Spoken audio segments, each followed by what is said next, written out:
Hey everyone, and welcome back to English Mastery Podcast. I'm Megan, and I'm here with my co-host Adrian. Today we're diving into something that I know a lot of you struggle with, mastering real-life conversations in English. That's right. And you know what? Even native speakers sometimes struggle with keeping conversations flowing naturally, but it's especially challenging when you're speaking in a second language. Oh my gosh, absolutely. I remember trying to learn Spanish, and there were these awkward moments where I just froze. You know that feeling, right? When you're just standing there trying to think of what to say next? Yeah, those dreaded silences. But here's the good news. We've got some amazing techniques to help you keep those conversations flowing smoothly. No more awkward pauses or feeling stuck. I'm really excited about today's episode because we're going to show you exactly how to handle these situations. We've got some real-life examples coming up that I think are going to be super helpful. And the best part? These are practical tips you can start using right away. We'll show you how native speakers naturally keep conversations going. And trust me, it's easier than you might think. So let's jump right into a really common situation that many of us find ourselves in, grabbing coffee at a cafe. Yeah, we've got a great example conversation coming up between two people, Candace and Alec. They're going to show us how natural English conversation flows in a real-world setting. Oh, I love this example. So picture this. It's a busy afternoon at a local coffee shop, and Candace is standing in line, looking a bit overwhelmed by all the menu options. Right, and Alec is another customer who notices her hesitation. You know, it's one of those situations where you can totally start a casual conversation without it feeling forced. Exactly. And what's great about this example is that it shows how easy it can be to break the ice with a stranger, which is something our listeners often say they find challenging. Absolutely.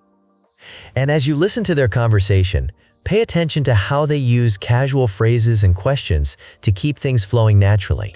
These are the kind of everyday interactions that happen all the time in English-speaking countries. And notice how they don't use perfect textbook English. It's real, it's natural, and that's exactly what we want to help you achieve. Hey there, you've been staring at that menu for a while. Can't make up your mind? Oh, yeah, there are just so many options, you know? I'm not really sure what to get. First time here? The caramel latte is pretty amazing, if you're into sweet stuff. Actually, yeah, it is my first time. Thanks for the suggestion. Do you come here often? Like, probably too often if I'm honest. Laughs. My office is just around the corner, so I'm basically keeping this place in business. Oh, that's cool. What kind of work do you do? I'm in graphic design. Nothing too exciting, but, you know, it pays the bills. Plus, having good coffee nearby definitely helps. Well, I think I'll try that caramel latte you mentioned. Do they make it with alternative milk? I'm trying to cut down on dairy. Oh yeah, they're great with that stuff.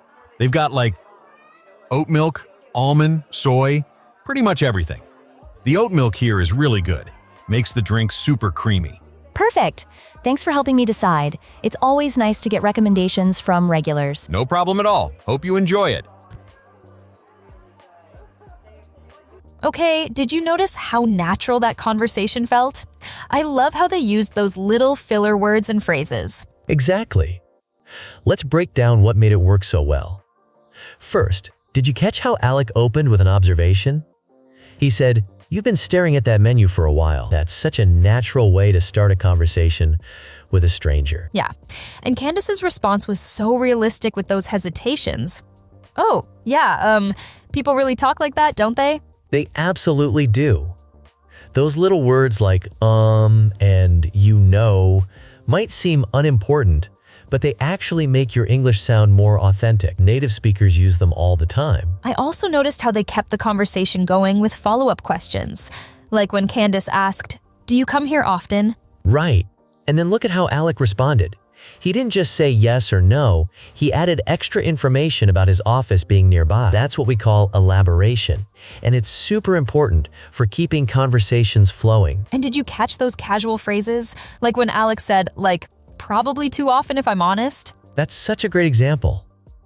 The word like, there is another filler word that makes it sound more conversational. Also, adding "if I'm honest" is a really natural way to make your statement sound more personal. The whole conversation just flowed so naturally from coffee to work to milk alternatives. They didn't force anything, did they? Not at all. And that's really the key to natural English conversation. letting one topic lead to another. Notice how they both shared little bits of personal information without oversharing. That's exactly how real small talk works. So let's give our listeners some practical tips they can use right away. What's the first thing they should focus on, Adrian? I'd say start with mirror practicing. Have conversations with yourself in the mirror. It might feel silly at first, but it's actually super helpful for getting comfortable with those natural phrases we talked about. Oh, that's interesting. Can you give us an example of how that would work? Sure.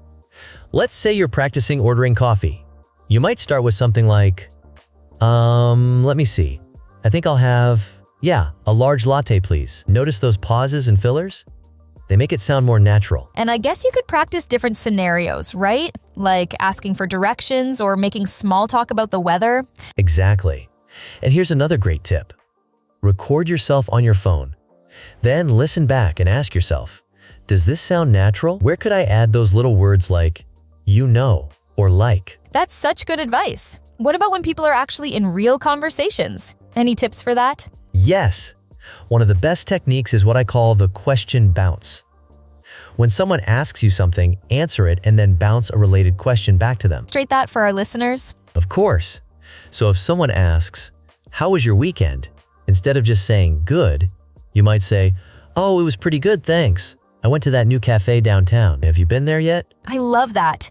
And it keeps the conversation going naturally, doesn't it? Absolutely. Another really useful tip is to practice with TV shows or YouTube videos. Watch a scene, pause it, and try to predict how the characters will respond. It helps you develop those natural conversation instincts. And what about those moments when you're not sure what to say next? That's where comfort phrases come in handy. Things like, that's interesting, or, oh really? Or, I see what you mean. These little phrases give you time to think, while keeping the conversation flowing. Should people memorize these phrases? Well, I'd say it's better to understand the context and practice using them naturally. Maybe start with 3 or 4 phrases you feel comfortable with, and gradually add more to your conversation toolkit. Let's talk about some real situations where you can use these techniques. Think about being at work, for example. You're in the break room getting coffee, and a colleague walks in. Oh yeah, that's a common scenario. How would you handle that? Well, you could start with something simple like, hey, rough morning, huh? While gesturing at the coffee machine. It's casual and relatable, And I guess shopping is another great opportunity to practice, right? Absolutely. Let's say you're at a clothing store. Instead of just saying thanks when a shop assistant asks if you need help, you might say, actually, I'm looking for a gift for my friend. Do you have any suggestions? That's such a natural way to start a conversation. What about social events? Those can be really intimidating. They can be. But here's a simple approach.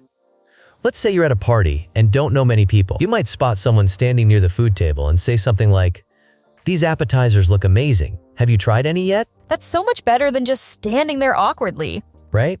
And here's another scenario. Waiting rooms. Whether it's at the doctor's office or getting your car serviced, there are often opportunities for small talk. How would you handle that one? You might notice something like someone reading a book you've read and say, oh, I couldn't put that one down. What do you think of it so far? The key is to look for those little connection points, And what about those video calls we're all doing these days? That's a great one. Before the meeting officially starts, you could say something like, hey, nice background. Is that your home office? It's friendly and shows interest without being too personal. You know what? After all these examples and techniques we've shared today, I think the biggest takeaway is really about keeping things light and natural.